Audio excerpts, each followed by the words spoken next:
پوښتنه مې دا ده که یو څوک پر چا موټر خرڅ کړي او هغه کس یوه ورځ وروسته پښیمانه سي له ده نه که یو څه اندازه پیسې تاو کړي دا جایز دي یا ناجایز؟ پښیماني ګرځول په اسلام کې نسته، ناروا ده. دوه صورته دي.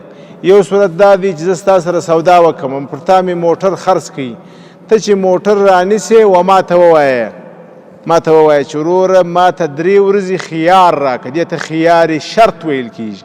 چې ورته وایي شریعت کې خیار شرط. ته و ما ته ووایه چې وروره 3 ورځې و ما ته اختیار راکړه، زه مشورې کوم د ملګرو سره، که مې خوښه سوله په کور کې مشوره کوم، که مې خوښه سوله خو زما دی موټر، که مې نه سوه خوښه بېرته یې درکوم.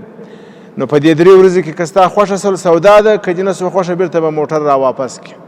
په دا صورت کې خبره خلاصه ده، بیا خو مشکل نشته. که ستا نه خوښه موټر به راکړې زه به پوره پیسې درکوم. یو صورت بیا دا دی چې ما او تا مکمله صحیح سودا وکړله، خیار میار نشته، ما موټر درکړي تا پیسې راکړې، سبا ته بېرته پښیمانه سولې. اوس په شریعت کې پښیماني نشته، یعنې دا مطلب که تا ویل زه پښیمانه یم موټر نه غواړم، په دا پښیماني باندې ته ما ته موټر نسې راکولی تر څو چې ما راضي نه کړې. که مو سودا ختمول د دواړو طرفینو رضا ضروري ده.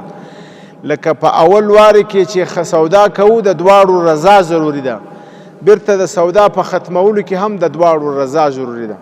که سره راضي سولو، زه در سره راضي سولم، بیرته به په هغه پیسو ختموو چې په څو باندې مې در باندې خرڅ کړي دي، بیرته به هغه پیسې ټوله درکوم، موټر به در څخه اخلم. 1 روپۍ هم نسم ګرځولی.